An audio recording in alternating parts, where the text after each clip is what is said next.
बंदी छोड़ सतगुरु रामपाल जी भगवान की जय। बंदी छोड़ की सभी पुण्यात्माओं को दास का सत साहेब। तो बंदी छोड़ की सत प्रेरणा से सरलार्थ चल रहा है नित्य नियम का। कई वाणियों का सरलार्थ हो गया है। आज कुछ वाणियाँ उसकी आगे की लेते हैं। गरीब ऐसा सतगुरु हम मिला, तेज पुंज के अंग, झिलमिल नूर जहूर है, नर रूप श्वेत रंग। पहले एक एक करके लेते हैं। तो गरीब ऐसा सतगुरु हम मिला, गरीबदास जी महाराज कह रहे हैं कि हमें वो पूर्ण परमात्मा सत कबीर सतगुरु रूप में प्रकट मिले थे। तो आज हम सभी पुण्यात्माओं का ये अहम सौभाग्य है। युगों युगों के भक्ति संस्कार हैं, असंख्य कल्प युगों के योग है ये कि संचित कर्म हमारा पता नहीं किस भाग कौन से युग का कौन से जन्म का ये संचित संस्कार आज हमें मिला है कि वो पूर्ण परमात्मा सत कबीर आज हमें प्रकट रूप से मिला है, जो 8 सितंबर 1951 से इस धरती पर प्रकट है। वो पूर्ण परमात्मा आज हमें सतगुरु के रूप में मिला है। ये हमारा सौभाग्य है, अहोभाग्य है। तो वही पूर्ण परमात्मा आज हमें मिला जो सतगुरु गरीबदास जी महाराज को मिले थे। तो आगे देखते हैं कि तेज पुंज के अंग, तेज पुंज वो परमात्मा कैसा है? तेज पुंज का है। बंदी छोड़ ने अपने सत्संग में बताया है शुक्रम अकायम स्नाबीरम, मतलब शुक्र तेज पुंज का बंदी छोड़ का शरीर है। और आज जो प्रकट पूर्ण परमात्मा है तो उस सतगुरु का भी तेज पुंज का शरीर है। कई भक्तों ने, कई पुण्यात्माओं ने सतगुरु को जब आश्रम में थे तो ऐसा अनुभव किया है कि जब बंदी छोड़ का चरण स्पर्श करते थे तो ऐसा लगता था जैसे रुई के समान छूने में, क्योंकि उसका कुछ ऐसा हल्का भार होता है, तेज पुंज के जैसा महसूस होता है। वे वही पुण्यात्माओं को महसूस होता है जो इतनी गहराई में अध्यात्म जगाती हैं और अध्यात्म के उस मर्म को समझ सकती हैं। तो वो बंदी छोड़ भी अनुभव देते हैं कि हमारा जो शरीर है वो हाड़ मांस का नहीं है, तेज पुंज के अंग। तो वो परमात्मा तेज पुंज प्रकाश तत्व का बना है और तेज पुंज के अंग और झिलमिल नूर जहूर है, झिलमिल नूर जहूर है। उस बंदी छोड़ के एक रोम में बंदी छोड़ ने बताया है कि करोड़ सूर्य करोड़ चंद्रमा भी मिल जाएं तो भी उस सत्पुरुष के एक रोम में जितना प्रकाश है वो भी अधिक है, करोड़ सूर्य और करोड़ चंद्रमा मिला के। तो वो झिलमिल नूर जहूर है, वो परमात्मा झिलमिलाता हुआ, झिलमिल करता हुआ प्रकाश है। तो झिलमिल नूर जरूर है, नर रूप श्वेत रंग। वहाँ पर परमात्मा कैसा बैठा है? नर के रूप में बैठा है, हम लोगों के समान। कहते हैं हमरे ही उनहार है हमरा सृजनहार। तो वहाँ जो बंदी छोड़ पूर्ण परमात्मा सत्य कबीर बैठे हैं तो वो कैसे हैं? नर रूप। एक बंदी छोड़ की वाणी में एक शब्द है कि कर नैनो दीदार महल में प्यारा है, कर नैनो दीदार महल में प्यारा है। वो बंदी छोड़ इन्हीं आँखों से दिखता है, लेकिन आँखों से कहाँ दिखेगा जब आप वहाँ पहुँच जाएंगे। तो वहाँ भी हम लोग जब पहुँचते हैं सतलोक तो हमारा भी 16 सूर के बराबर तेज पुंज हमारा भी हो जाता है। तो वहाँ पर परमात्मा वो सतपुरुष वो सिंहासन पर बैठा है तो हमें उसके दर्शन होते हैं। कहते हैं नर रूप श्वेत रंग, वो तेजोमय शरीर में सफ़ेद रंग में, बहुत ही तेजोमय रूप में श्वेत रंग में वो पूर्ण परमात्मा वहाँ बैठा है और उसके हमें दर्शन होते हैं। तो एक सदगुरु ने प्रवचन में बताया था कि ऋग्वेद में भी इसका मंडल में इसका वर्णन मिलता है। तो ऋग्वेद मंडल नंबर 9 सूक्त 96 की मंत्र 18 में भी इसका उल्लेख किया गया है कि ऋषि मना या ऋषिकृत स्वर्षा सहस्त्रीथा पदवी कबीनामा तृतीयम धामम महिषा शेषा संत सोम विराजमानु राजसी स्तूप। राजसी स्तूप कहाँ पर? तृतीयम धामम महिषा शेषा संत सोम विराजमानु राजती स्तूप। स्तूप माना होता है वो स्तंभ, विराजमान है, विराजमान राज वो सिंहासन के ऊपर जैसा होता है स्तंभ में एक गोलाकार उसमें बैठे हैं। तो ये वेद में भी वर्णन किया गया है, वो जो हमारे बंदी छोड़ने वाणियों में वर्णन किया है वही भेद वेदों में भी मिलता है। तो वो पूर्ण परमात्मा वो हमें मिला है कि ऐसा सतगुरु हम मिला वो तेज पुंज के अंग और झिलमिल नूर जहूर है वो नर रूप श्वेत रंग। ऐसा परमात्मा हमें मिला है। आगे बाड़ी देखते हैं।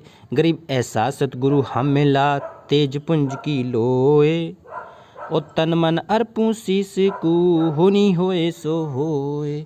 तो वो पूर्ण परमात्मा आज जो हमें मिला है, वही पूर्ण परमात्मा गरीबदास जी महाराज को मिले थे, वही पूर्ण परमात्मा। तो ऐसे तेज पुंज स्वरूप परमात्मा को, ऐसे शुक्रम अकायम वाले पूर्ण परमात्मा को जो सशरीर प्रकट होते हैं, वो पूर्ण परमात्मा हमें आज मिल गया है। वो तेज पुंज की लोए, वो तेज पुंज के शरीर में है। दिखने को तो कहते हैं बंदी छोड़ ऐसा करते ही हैं कि दिखता, कबीर साहब जब धर्मदास जी ने कहा है कि मालिक आपका भी शरीर हमारे जैसा है और हम भी आपके जैसे हैं, फिर भी आप कहते हैं कि हम तेज पुंज के हैं, तो फिर उन्होंने बताया कि ऐसे देखने में समझ में नहीं आएगा। तो तेज पुंज की लोए, वो शरीर कैसा है, तेज पुंज में है। और तन मन अर्पूं शीस को, और होनी होए सो होए। ये कहते हैं कि सिर सौंपा सतगुरु को और सफल हुआ ये शीस, नितानंद इस शीस पर आप बसे जगदीश। बंदी छोड़ ने बताया है कि तन मन सब अर्पूं शीस को, ये पूरी यहाँ पर समर्पण की पूरी पराकाष्ठा आई है कि तन मन अर्पूं शीस को, शीस का समर्पण होता है सर्वस्व दे देना, पूरा शरीर को लगा देना।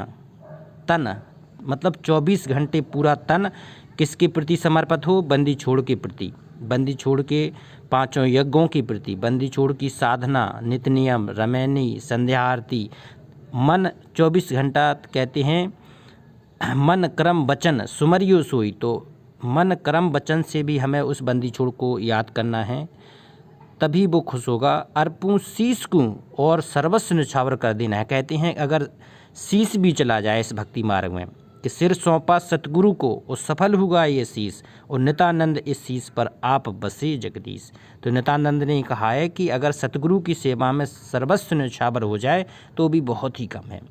होनी होए सो होए, और इसके बदले में अगर सर्वस्व न्यौछावर करने के बाद कुछ भी होना हो, कोई भी चीज़ होनी हो, सो वह होके भी रहेगी, और उसको होने में एक भगत को डरना भी नहीं चाहिए। होनी होए सो होए। जब हम तन मन अर्पण शीस अर्प देंगे गुरु पर, तो अनहोनी नहीं होगी, होनी होगी जो सतगुरु चाहेंगे। क्योंकि कहते हैं जब तक हंसा हमरी आना, और काल लगे ना तेरा बाना। तो बंदी छोड़ के अगर समर्पण में है, बंदी छोड़ की भक्ति में है, तो काल का जाल नहीं लग सकता, ऐसा मालिक ने बताया है। आगे देखते हैं। गरीब ऐसा सतगुरु हम मिला, खोले वज्र के वार, अगम दीप को ले गया जहाँ ब्रह्म दरबार। बहुत ही अच्छा है। गरीब ऐसा सतगुरु हम मिला, वही पूर्ण परमात्मा हमें मिला है जो बंदी छोड़ गरीबदास जी महाराज को मिले थे। कहते हैं कि बंदी छोड़ गरीबदास जी के आगे भी लगता है, क्योंकि वो भी पूर्ण परमात्मा ही थे। गहराई की बात यही है कि तो जो गरीबदास जी महाराज को मिले थे 10 वर्ष की उम्र में, वही पूर्ण परमात्मा आज हमें मिले हैं। तो ऐसा सतगुरु हम मिला, खोले वज्र के बार।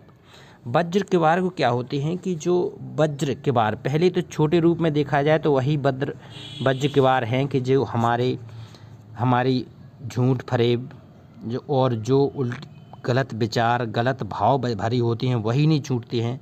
तो ये सतगुरु अपने ज्ञान की चोट से उसको पहले निर्मल करते हैं, फिर कहते हैं कि खोले वज्र के बार,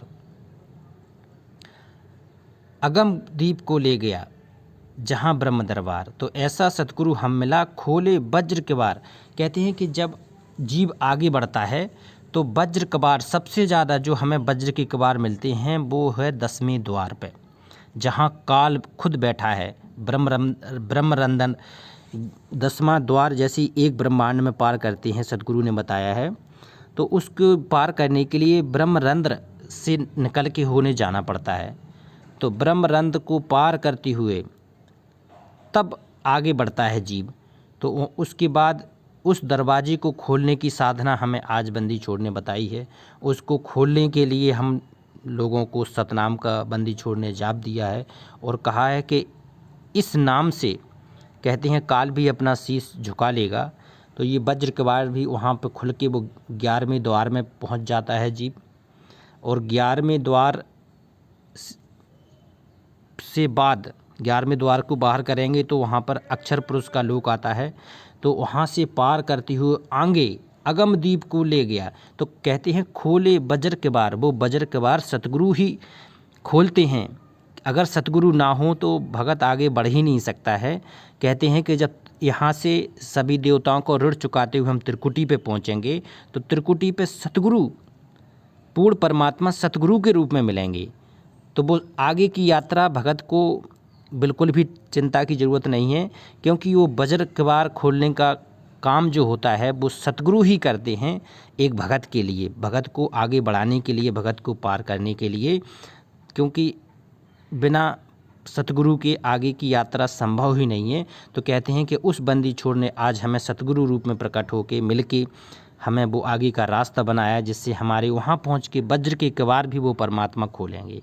और अगमदीप को ले गया, और इसके आगे, अगम मतलब होता है आगे वाले दीपों की, और इसके आगे वाले दीपों की यात्रा भी वही पूर्ण परमात्मा बंदी छोड़ सतगुरु रूप में हमें कराएंगे। कि अगमदीप को ले गया जहाँ ब्रह्म दरबार, फिर कहते हैं ब्रह्म दरबार, ब्रह्मलोक की भी वही यात्रा कराएंगे। क्योंकि होता क्या है, ब्रह्म का जो जाल है, काल का जो जाल है, वहाँ पे कहते हैं सहस 88 दीप रचाए और हीरे पन्ने महल जड़ाए। अगर सतगुरु ना हो, विचार करने वाली बात है पुण्यात्माओं, अगर हमारे साथ सतगुरु ना हो और अगर हम ब्रह्मलोक में चले गए तो कहते हैं सहस्त्र 88 दीप रचाए, 88,000 दीप हैं खेड़े, और वो खेड़ों में हीरे पन्ने महल जड़ाए। हीरे पन्ने के महल हैं, 72 करोड़ अप्सराएं हैं, सरस्वती खुद गायन करती है, तीनों देवता वहाँ पर रिद्धि सिद्धियों का प्रयोग करते हैं। तो जीव वहाँ कैसे नहीं भटक पाए, जब यहाँ छोटे से पृथ्वी के लोक पर छोटे से सुख में आज अपना भगत भूला है, उसको कुछ याद ही नहीं है, भक्ति भगवान याद ही नहीं आ रहे हैं। तो वहाँ के सुख को देखो कि जहाँ खुद तुम्हारी 72 करोड़ नृत्यांगना अप्सराएं और जहाँ 88,000 खेड़े जिनके हीरे पन्ने से महल रंगे हुए हैं, वहाँ कितना, और सरस्वती स्वयं गायन करती हैं उन ऋषियों को रिझाने के लिए। अगर काल आपको वहाँ ले जाए तो आप सब कुछ भूल जाएंगे। तो सतगुरु रूप में होते हैं। तो कहते हैं कि अगमदीप को ले गया, वो आगे के रास्ते में ले गया वो पूर्ण परमात्मा, जहाँ ब्रह्म दरबार की झांकियों को दिखाते हुए हमें ले गया कि आगे का रास्ता कुछ हटके है। तो आज वो बंदी छोड़ पूर्ण परमात्मा सतकबीर आज हमारे सतगुरु रूप में बंदी छोड़ सतगुरु रामपाल जी भगवान के रूप में आज हमें मिले हैं। तो ये हमारा असंख्य कल्प युगों का सौभाग्य है, संचित कर्म का सौभाग्य है कि आज हम ये साधना कर रहे हैं, इस पृथ्वी लोक पर साधना कर रहे हैं। काल के जहाँ इतना काल का प्रेशर है, कहते हैं बंदी छोड़ने कि ब्रह्मा विष्णु महेश की हिम्मत नहीं है काल भगवान के विरोध में एक शब्द भी कहने की। अगर आप लोग साधना कर रहे हैं, प्रचार कर रहे हैं और सेवा कर रहे हैं, वीडियो भी बना रहे हैं, या कोई भी जो काम कर रहा है, तो बिना सतगुरु के आशीर्वाद से, सतगुरु की प्रेरणा से कुछ हो ही नहीं सकता है। तो ये यकीन कर मानना कि जो बंदी छोड़ के ये सरलार्थ हो रहा है तो पूर्ण परमात्मा सतकबीर का ही इसमें साथ है। बंदी छोड़ दास को प्रेरणा कर रहे हैं, इसलिए ये हो रहा है। नहीं तो बंदी छोड़ के बिना आशीर्वाद के, बिना सत प्रेरणा के, बिना मार्गदर्शन के ये संभव नहीं था। तो ये आगे भी एक एक वाणियों का सरलार्थ होता रहेगा जी, क्योंकि जो हमारी नई पुण्यात्माएँ आगे आने वाली हैं वो बहुत ही संस्कारवान होंगी, और जब तक वो नीर खीर का निबेरा नहीं कर लेंगी तब तक वो आगे भक्ति मार्ग में नहीं बढ़ेंगी। तो ये नीर खीर का निबेरा करने के लिए एक उपाय परमात्मा ने सुगम कराया है, इसको ये सतत चलेगा। तो इसी प्रकार से इनको ध्यान से सुनकर, बंदी छोड़ की आगे की क्रियाओं को समझकर इसको ज़रूर आप लोग शेयर भी करते रहें। तो एक बार बंदी छोड़ का जयकारा लगाएंगे दिल से, पूरे हृदय से, आत्मा की गहराई से। बंदी छोड़ सतगुरु रामपाल जी भगवान की जय। जय हो मालिक सत साहेब।